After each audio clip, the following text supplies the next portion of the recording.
আসসালামু আলাইকুম এভরিওয়ান। বাংলাদেশ এবং জিম্বাবুয়ের মধ্যকার 2 ম্যাচের টেস্ট সিরিজের দ্বিতীয় টেস্ট ম্যাচটি বর্তমানে চট্টগ্রামের বীরশ্রেষ্ঠ শহীদ flight lieutenant Motiur Rahman cricket স্টেডিয়ামে অনুষ্ঠিত হচ্ছে। এই টেস্ট ম্যাচটি আজ 28 এপ্রিল শুরু হয়েছে, যেটি শেষ হবে আগামী 2রা মে। এখনই 2রা মে পর্যন্ত টেস্ট ম্যাচ যদি গড়ায় তাহলে 2রা মে পর্যন্ত হবে, আর নয়তো কিন্তু আরও আগেই বাংলাদেশে কিন্তু টেস্ট শেষ হয়ে যায়। চট্টগ্রামে কিন্তু 3-4 দিনে টেস্ট শেষ হয়ে যেতে পারে। এখন যদি মূল আলোচনায় আসে, সেটা হচ্ছে এই জিম্বাবুয়ে ক্রিকেট দল বাংলাদেশে থাকতে থাকতে আরও একটি আন্তর্জাতিক একটি শক্তিশালী একটি দল কিন্তু বাংলাদেশে তারা আসছে। আগামী 1লা মে নিউজিল্যান্ড দল বাংলাদেশে 3টি একদিনের ম্যাচ এবং 2টি 4 দিনের টেস্ট ম্যাচ খেলতে বাংলাদেশে এসে পৌঁছাবে আগামী 1লা মে। তারপর 3 দিন বিরতির পর আগামী 5 মে থেকে টুর্নামেন্টের সিরিজের প্রথম ম্যাচ শুরু হবে সিলেট আন্তর্জাতিক ক্রিকেট স্টেডিয়ামে সকাল 9:30টার সময় 5 মে। তারপর 7 মে দ্বিতীয় ওয়ানডে এবং আগামী 10 মে হবে তৃতীয় ওয়ানডে ম্যাচ। 3 ম্যাচের ওয়ানডে সিরিজ শেষে আগামী 14 থেকে 17 মে প্রথম 4 দিনের ম্যাচটি অনুষ্ঠিত হবে সিলেটেই, এবং আগামী 21 থেকে 24 মে সিরিজের শেষ ম্যাচ এবং দ্বিতীয় 4 দিনের ম্যাচটি শুরু হবে ঢাকার মিরপুর শেরেবাংলা ন্যাশনাল ক্রিকেট স্টেডিয়ামে। অর্থাৎ এই প্রথম 3টি ওয়ানডে এবং প্রথম টেস্ট ম্যাচ অনুষ্ঠিত হবে সিলেটে এবং দ্বিতীয় টেস্ট ম্যাচ অনুষ্ঠিত হবে মিরপুরে। এখনই পুরো সিরিজের সূচি তো প্রকাশ হয়ে গেছে, কিন্তু এখন পর্যন্ত পুরো সিরিজের স্কোয়াড কিন্তু প্রকাশিত হয়নি। শুধুমাত্র প্রথম 2 ওয়ানডের জন্য 15 সদস্যের একটি দল গঠন করেছে নির্বাচক প্যানেল। সেখানে জাতীয় দলের তারকা ক্রিকেটারদের মধ্যে এখানে মুস্তাফিজুর রহমান এই দলের মধ্যে রয়েছে, এছাড়া শরীফুল ইসলাম সহ বেশ কয়েকজন তারকা ক্রিকেটার এই দলের মধ্যে রয়েছে। এই দলের মধ্যে ডাক পেয়েছে এনামূলক বিজয়। এছাড়াও কিন্তু জাতীয় দলের বাইরে থাকা ক্রিকেটাররা এবং জাতীয় দলের সার্কেলে থাকা ক্রিকেটার, এমনকি যারা জাতীয় দলের ইনজুরির কারণে জাতীয় দলে নেই, বিশেষ করে আবাদত হোসেনের মতো ক্রিকেটারও কিন্তু এই স্কোয়াডের মধ্যে রয়েছে।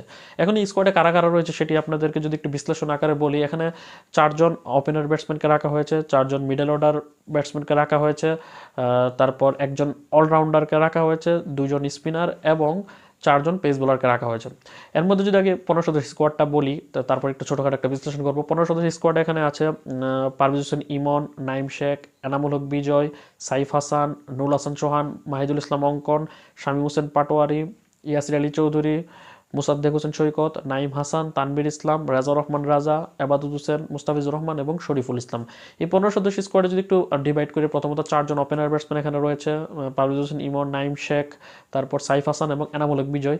এর মধ্যে কিন্তু বেশিরভাগ যে ক্রিকেটার আছে তারা ডিপিএলে পারফর্ম করে। মূলত 15 সদস্য স্কোয়াডের মধ্যে 8 থেকে 10জন ক্রিকেটার আছে যারা ডিপিএলে পারফরমেন্স করে কিন্তু এখানে জায়গা পেয়েছে, এবং বাকি কিছু ক্রিকেটার আছে যারা মূলত ইনজুরিতে পড়েছে, ইনজুরি থেকে কামব্যাক করার জন্য এখানে খেলছে। এর মধ্যে মুস্তাফিজুর রহমান এবং আবাদত হোসেন কিন্তু ইনজুরি কাটিয়ে তারা ফিরছে। এছাড়া শরীফুল ইসলাম কিন্তু ফর্মের কারণে এবং ইনজুরির কারণে কিন্তু অনেকদিন যাবত ন্যাশনাল টিমের বাইরে, সেই হিসাবে সে সেখানে পারফর্ম করে এখানে জাতীয় দলের কামব্যাক করার জন্য কিন্তু এই কামব্যাক মঞ্চ করা হয়েছে। এখন যেহেতু নিউজিল্যান্ড একটি বড় দল, তাদের দল অনেক শক্তিশালী হবে, যার কারণে মূলত এই ধরনের একটা শক্তিশালী দল গঠন করা হয়েছে। 4জন ওপেনারের কথা বলছিলাম, নাইম শেখ, পারভেজ হোসেন ইমন, এনামুল হক বিজয় এবং আরেকজন হচ্ছে সাইফ হাসান। এর মধ্যে সাইফ হাসান দীর্ঘদিন যাবতই কিন্তু বাংলাদেশের দল এবং এই বাংলাদেশের টাইগার্স ক্যাম্পে কিন্তু সে নিয়মিত আছে। এছাড়া এর বাইরে নাইম শেখ ডিপিএলে ভালো পারফরমেন্স করে এখানে জায়গা পেয়েছে, এনামুল বিজয় ডিপিএলে ভালো পারফর্ম করে জায়গা পেয়েছে অলরেডি। এনামুল বিজয় কিন্তু এই চট্টগ্রাম টেস্টে দ্বিতীয় টেস্ট স্কোয়াডেও আছে। এছাড়া এখানে পারভেজ হোসেন ইমন দীর্ঘদিন যাবৎ কিন্তু ন্যাশনাল টিমের রাডারে রয়েছে এবং টি20 ইন্টারন্যাশনাল ম্যাচ সে খেলে ফেলেছে।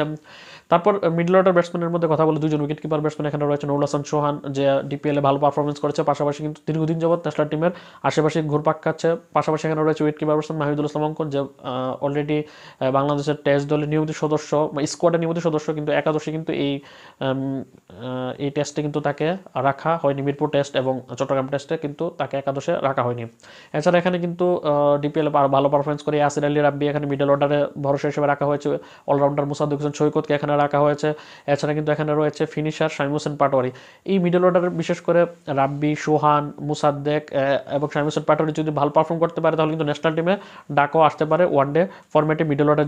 এখন যদি আসি স্পিনার যে 2জনের কথা বলছিলাম, তারা হচ্ছে তানবির ইসলাম এবং আরেকজন হচ্ছে নাইম হাসানের মধ্যে অফ স্পিনার নাইম হাসান এখানে রয়েছে, সে টেস্ট দলের সদস্য কিন্তু, আর তানবির ইসলামও কিন্তু টেস্ট দলের স্কোয়াডে রয়েছে। তানবির ইসলামকে এই একাদশ স্কোয়াডে রাখা হয়েছে, 15 সদস্য স্কোয়াডে। এছাড়া এখানে 4জন পেসারের মধ্যে এখানে রয়েছে ডানাতি পেসার রাজা রহমান রাজা, সে দীর্ঘদিন যাবত কিন্তু ন্যাশনাল টিমের সার্কিটে ঘুরপাক খাচ্ছে, যদিও এখন পর্যন্ত তার ন্যাশনাল টিমে খেলা হয়ে ওঠেনি। রাজা রহমান রাজা রয়েছে। এছাড়া দীর্ঘদিন যাবত কিন্তু ইনজুরির কারণে দলের বাইরে ছিল, প্রায় দেড় বছরের মতো আবাদুল হোসেন চৌধুরীর, সেও এখানে ব্যাক করেছে ওয়ানডে স্কোয়াড দিয়ে, সে কাম ব্যাক করবে। আচ্ছা, মুস্তাফিজুর রহমান এখানে খেলবে, পাশাপাশি শরীফুল ইসলাম এখানে কিন্তু তার ফর্ম ফিরে পাওয়ার একটা সুন্দর একটি সুযোগ রয়েছে। এখন এই 15 সদস্য স্কোয়াডের মধ্যে 4 জন ক্রিকেটার রয়েছে যারা মূলত টেস্ট স্কোয়াডে রয়েছে। তারা হচ্ছে স্পিনার তানভীর ইসলাম, নাইম হাসান, এছাড়া এখানে কিন্তু রয়েছে উইকেট কিপার ওয়াহিদুল ইসলাম অঙ্কন এবং এনামুল হক বিজয়। এই 4 জনের মধ্যে 2 জন ক্রিকেটার কিন্তু এই চট্টগ্রাম টেস্টে চলমান টেস্টে কিন্তু একাদশে আছে, এনামুল হক বিজয় এবং নাইম হাসান। তারা 2 মে যদি 5 দিনের টেস্ট ম্যাচ পূর্ণ হয়, সেক্ষেত্রে 2 মে টেস্ট ম্যাচ শেষ করে চট্টগ্রামে তারা আগামী 3 মে তারা সিলেটের উদ্দেশ্যে রওনা দেবে। সেখানে 4 তারিখ বিরতির পর 5 তারিখ কিন্তু তারা প্রথম ওয়ানডে ম্যাচে যদি একাদশে থাকে তারা নেমে যাবে। এর মধ্যে এনামুল হক বিজয় তো একাদশে থাকবে, সেটা কনফার্মই। আর এখানে ন্যাশনাল টিমের কামব্যাক করার জন্য মুস্তাফিজুর রহমান, আবাদুল হোসেন এবং শরীফুল ইসলামের জন্য একটা ভালো মঞ্চ। মুস্তাফিজুর রহমান তো কামব্যাক করবে শুধুমাত্র তার ফর্ম ফিরে পাওয়া এবং মোমেন্টটা ফিরে পাওয়ারই প্রয়োজন। বাকি আরও কিছু মিডল অর্ডার ব্যাটসম্যান তারা ন্যাশনাল টিমে কামব্যাক করতে পারে, রাব্বি, মুসাদ্দেক, তাদের কথা বলছিলাম। আর ওপেনার ব্যাটসম্যানদের মধ্যে এখানে নাইম শেখ এবং এনামুল হক বিজয়, এই 2 জনের জন্য একটা ভালো সুযোগ এখানে ভালো পারফর্ম করে বাংলাদেশের ওয়ানডে জাতীয় দলের ওয়ানডে স্কোয়াডে কামব্যাক করার। তো এই ছিল এই বিশ্লেষণ। আগামী 1 মে 3টি একদিনের ম্যাচ এবং 2টি 4 দিনের ম্যাচ খেলতে বাংলাদেশে পা রাখবে নিউজিল্যান্ড এ দল। তো বাংলাদেশ এ দল এবং নিউজিল্যান্ড এ দলকে শুভকামনা জানিয়ে আজকের ভিডিওটা এখানে শেষ করছি। আল্লাহ হাফেজ।